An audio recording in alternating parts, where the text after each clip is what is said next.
시청자 여러분 안녕하십니까? VOA 뉴스투데이 시작합니다. 북한이 핵과 미사일 개발에 따른 국제사회의 제재를 회피하는데 북중 접경 도시인 중국 단둥이 큰 역할을 하고 있다는 분석이 나왔습니다. 지난 수년 동안 단둥에 있는 150개의 회사가 20억 달러 이상의 대북 무역 활동 등을 벌이면서 북한의 제재 회피 활동에 전방위적으로 가담했다는 분석입니다. 첫 소식 오택성 기자가 보도합니다.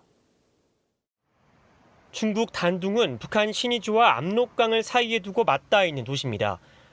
영국의 합동군사연구소 루시는 4일 공개한 10억 달러 국경도시라는 제목의 보고서를 통해 중국 단둥이 북한의 제재 회피 활동에 깊이 관여해왔다고 지적했습니다. 중국 해관총소와 유엔 무역 통계 자료 등을 집계한 이 보고서는 지난 2014년 9월부터 2017년 2월까지 단둥과 북한 사이에 62,500건의 교역이 이루어졌으며 이를 통해 29억 달러 상당의 거래가 성사됐다고 분석했습니다. 이어 교역에 참여한 단둥 내 회사는 150개에 불과하지만 이들과 북한의 거래 규모는 이 기간 북한 전체 무역 규모의 20%에 달한다고 강조했습니다. Dandong has always been sort of seen as one of the key gateways between China and North Korea, though. It's probably one of the easiest border crossings, really, to move goods along. You know, Dandong it's a large enough city to facilitate trade. It's got good transportation links with North Korea. 보고서는 또 유엔 안보리가 2016년 3월 결의안 2270호를 채택해 북한의 석탄 수출을 금지했지만 북한은 이후에도 2017년 2월까지 매달 평균 10회 이상 단둥에 석탄을 수출했었다고 지적했습니다. 보고서는 그러면서 현재 유엔 안보리 결의안 기준에 의하면 이 기간 단둥 대북 수출의 98% 그리고 수입의 37%는 거래 금지 대상이라는 점을 강조했습니다. 하지만 보고서에서 언급된 단둥 소재 150개 회사 가운데 폐쇄된 회사는 15개에 불과하고 2020년 1월 현재 135개의 회사가 여전히 운영 중이라며 중국이 대북 제재를 제대로 이행하는지 의문이라고 지적했습니다. Just raise questions in terms of how effective China is in enforcing those sanctions. Again, as you said, the fact that China has stopped reporting the trade data like since 2017 is that it does raise questions of saying, well, is China actually enforcing sanctions? 보고서는 이어 단둥이 북한의 돈 세탁 창구로 핵심 역할을 해왔다는 점도 주목했습니다. 보고서는 지난 5월 미국 워싱턴 DC 연방검찰이 발표한 소장을 통해 북한 조선무역은행이 국제금융망을 이용해 2억 5천만 달러 규모의 불법 결제와 돈 세탁을 벌여왔다고 밝힌 사실을 지적하며 이 가운데 단둥이 주요 해외 점포망으로 동원된 사실을 강조했습니다. VOA 뉴스 오택성입니다.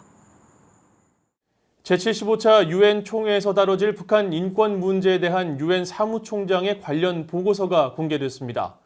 유엔은 북한 구금시설 내 인권 유린과 주민들의 기본권 침해가 지속적으로 이뤄지고 있으며 신종 코로나 바이러스 대응을 위한 당국의 조치가 주민들에게 악영향을 주고 있다는 지적도 포함됐습니다.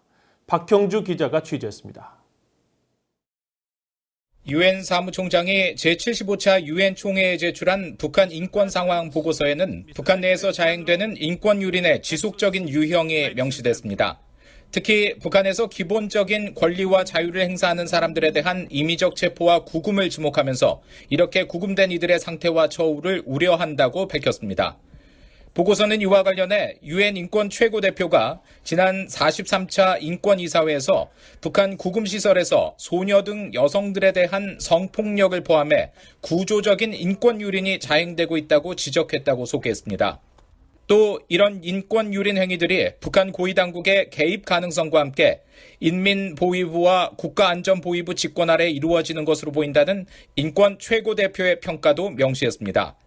이와 함께 구금시설에서 학대와 성폭력, 강제낙태 등 인권 유린을 당했다는 탈북 여성 100여 명의 증언을 담은 지난 7월 유엔 인권 최고대표 사무소의 보고서 내용도 다시 상기시켰습니다.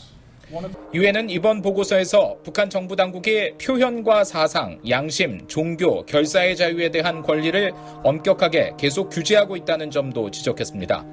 특히 당국이 외부 정보 유입을 막기 위해 휴대전화 통화 위치 추적과 국경지역 감시 강화, 해외 방송 신호 방해 등을 통해 감시를 강화하고 있다고 설명했습니다.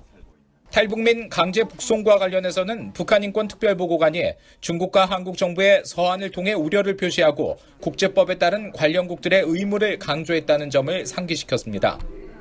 이번 보고서는 국경 봉쇄와 이동 제한 등 북한 당국의 신종 코로나 바이러스 대응 조치가 북한 주민들의 생존권에 미치는 악영향도 지적했습니다.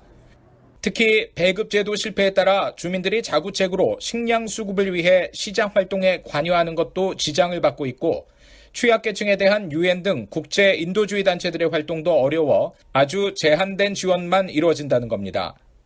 안토니우 구테우스 사무총장은 이번 보고서에서 지난 1년 동안 다루기 힘든 난제들을 해결할 수 있는 계기가 정지된 상태라면서 한반도의 평화와 안보 해결을 위한 새로운 계기를 촉구했습니다. 구테우스 총장은 또 인권 문제를 외교적 의제에 좀 더 전면적으로 통합한다면 문제 해결에 진전을 이루는 데 기여할 것으로 생각한다고 강조했습니다. VOA 뉴스 박형주입니다. 최근 설탕 수입을 늘리고 있는 북한이 러시아산 설탕 수입도 크게 확대한 것으로 확인됐습니다. VOA가 최근 국제무역기구 ITC의 북러 무역 자료를 확인한 결과 북한은 러시아로부터 지난 5월 116만 2천 달러어치의 설탕을 수입한 데 이어 6월에는 이보다 더 많은 136만 달러어치 설탕을 들여왔습니다. 북한이 러시아로부터 월 100만 달러가 넘는 규모의 설탕을 사들인 것은 최근 몇 년 동안 관측되지 않았는데 특히 지난 2017년과 2018년 북한의 러시아 설탕 수입액은 각각 9만 4천 달러와 5만 8천 달러로 최근 수입 규모의 10%에도 못 미치는 수준이었습니다. 북한은 최근 중국으로부터도 많은 양의 설탕을 수입한 것으로 나타났는데 지난 7월 북한은 총 17,916톤, 약 754만 달러어치 설탕을 중국에서 수입했고 이는 북한의 7월 한 달 대중 수입품 648개 가운데 가장 비중이 큰 것입니다.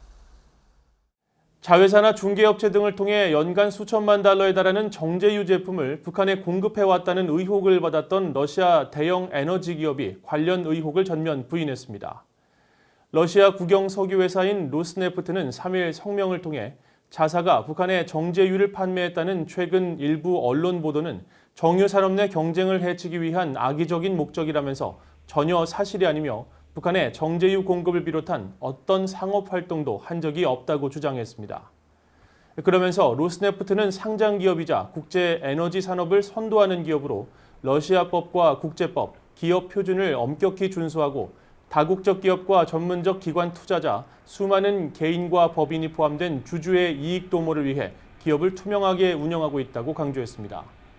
앞서 국제안보 전문 리서치 그룹인 카로는 지난달 31일 발표한 보고서에서 국제무역센터 ITC 통계 등을 분석한 결과 러시아 최대 에너지 회사인 로스네프트와 가스프롬이 북한에 수출한 정제유가 지난 2018년 2,040만 달러, 2019년에는 2,480만 달러를 기록했다면서 로스네프트가 생산한 정제유를 가스프롬의 자회사가 중개해 운송하는 등 이들 두 회사가 공급과 운송을 도맡은 것으로 분석한 바 있습니다.